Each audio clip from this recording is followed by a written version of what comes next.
یکی از صنعت پولساز سنگ واقعا صنعت خوبی است.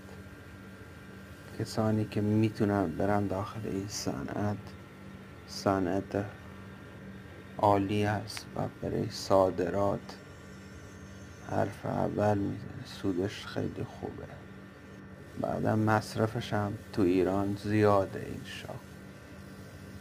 اینا که تنها کاری میکنن سنگ میارن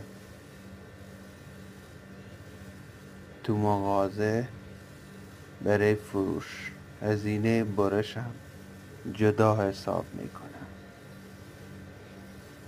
خرابی هم خیلی زیاد نداره،